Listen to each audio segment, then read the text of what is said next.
क्या कभी ऐसा होता है कि हम नियमों का इतनी सख्ती से पालन करने लगें कि बात का असली मतलब ही कहीं पीछे छूट जाए?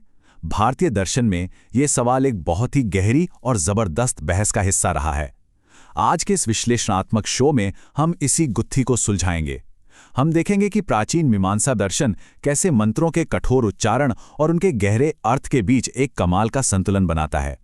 चलिए जल्दी से देख लेते हैं कि आज हम किन किन अहम पड़ावों से गुजरने वाले हैं।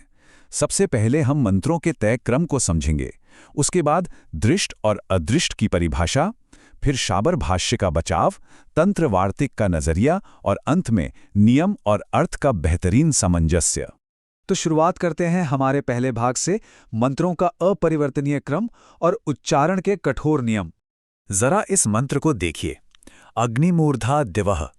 मीमांसा दर्शन में यह सिर्फ शब्दों का एक समूह नहीं है, ये एक ऐसा फिक्स्ड स्ट्रक्चर है जिसमें आप रत्ती भर भी बदलाव नहीं कर सकते। शब्दों को आगे पीछे करने का तो सवाल ही नहीं उठता।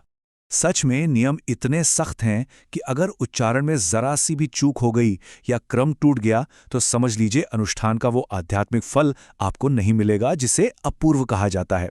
मतलब जिस रूप में मंत्र है उसे बिल्कुल वैसा ही पढ़ना होगा, एकदम जीरो टॉलरेंस।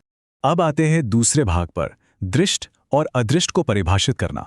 यही इस पूरी दार्शनिक बहस की जड़ है। इन दो शब्दों को समझना बहुत जरूरी है। पहला है दृष्ट। दृष्ट यानी जो देखा गया हो, जो प्रत्यक्ष हो। अनुष्ठान के संदर्भ में इसका मतलब है शब्दों के तार्किक अर्थ को समझना। जैसे जब मंत्र पढ़ा जाता है तो उसका जो सीधा मतलब निकल कर आता है, जैसे अग्नि स्वर्ग का मस्तक है, वही दृष्ट है। ये बिल्कुल प्रैक्टिकल और साफ साफ समझ आने वाली बात है। और दूसरा शब्द है अदृष्ट। अदृष्ट यानी वो अनदेखा, आध्यात्मिक या जादुई परिणाम जो केवल और केवल नियमों के पक्के पालन से पैदा होता है। ये वो पारलौकिक ऊर्जा या अपूर्व है जो हमें आंखों से तो नहीं दिखती, लेकिन अनुष्ठान की सफलता के लिए इसे ही सबसे अहम माना जाता है। अब यहां से शुरू होती है असली टक्कर। एक तरफ है हमारे विरोधी यानी पूर्व पक्ष, जिनका कहना है कि अगर फोकस सिर्फ इस अनदेखे फल पर है तो फिर शब्दों के अर्थ का तो कोई मतलब ही नहीं रह जाता, अर्थ तो बेकार हो गया। वहीं दूसरी तरफ जो स्थापित सिद्धांत है वो कहता है कि नहीं, बिल्कुल नहीं, ये अनदेखा उद्देश्य प्रत्यक्ष अर्थ को किसी भी तरह से खारिज नहीं करता। दोनों बड़े आराम से साथ रह सकते हैं। तो सवाल ये उठता है कि अगर उच्चारण के ये सख्त नियम सिर्फ एक अनदेखे परिणाम के लिए ही बनाए गए हैं तो क्या शब्दों का अपना जो वास्तविक अर्थ है वो पूरी तरह से इनवैलिड हो जाता है? क्या नियम इतने हावी हो जाते हैं कि वो भाषा की आत्मा यानी उसके अर्थ को ही खत्म कर दें? चलिए देखते हैं कि विद्वान इसका क्या जवाब देते हैं। यहीं से हम प्रवेश करते हैं तीसरे भाग में, शाबर भाष्य का बचाव, जहां हम प्रत्यक्ष अर्थ की रक्षा होते हुए देखेंगे। शाबर भाष्य यहाँ एक बहुत ही जबरदस्त तर्क लेकर आता है। उनका कहना है कि भले ही आपको लगे कि अर्थ बताने के लिए शब्दों को एक फिक्स्ड क्रम में रखना जरूरी नहीं है, फिर भी जो अर्थ हमें प्रत्यक्ष रूप से दिख रहा है उसे आप झुटला नहीं सकते। वो एक निर्विवाद तथ्य है। और सबसे बड़ी बात, जब इस अर्थ को सही क्रम और उच्चारण के साथ समझा जाता है तो ये अभ्युदय यानी आध्यात्मिक उत्कर्ष लेकर आता है। मतलब नियम अदृष्ट के लिए जरूर हैं, पर वो अर्थ के दुश्मन बिल्कुल नहीं हैं। अब बढ़ते हैं चौथे भाग की ओर, अनुष्ठान के अर्थ पर तंत्र वार्तिक का नजरिया, जो इस बहस को एक तार्किक कदम और आगे ले जाता है।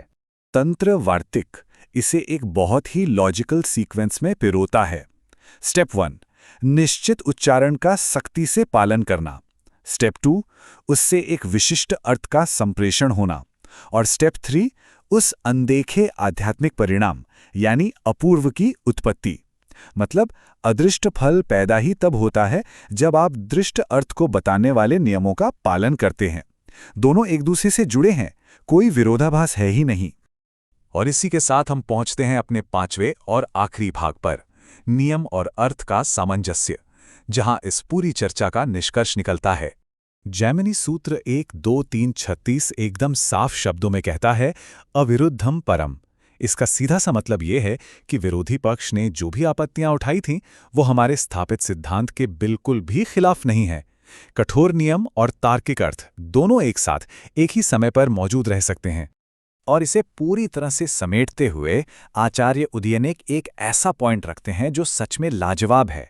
वो कहते हैं, नादृष्टम दृष्ट घातकम, यानी अदृष्ट या अनदेखी चीज कभी भी दृष्ट या प्रत्यक्ष अर्थ को नष्ट नहीं कर सकती। सोचिए, अदृष्ट की तो कल्पना ही इसलिए की गई है ताकि वो प्रत्यक्ष अर्थ को सपोर्ट कर सके, उसे खत्म करने के लिए नहीं। तो अंत में एक बड़ा सवाल हम सबको सोचने के लिए, क्या किसी भी सख्त कर्मकांड को हम सचमुच बिना सोचे समझे की जाने वाली एक यांत्रिक प्रक्रिया कह सकते हैं, जब उसकी की पूरी आध्यात्मिक शक्ति उसके अर्थ के प्रत्यक्ष और तार्किक संप्रेषण पर ही टिकी हो? इस बारे में जरूर सोचिएगा।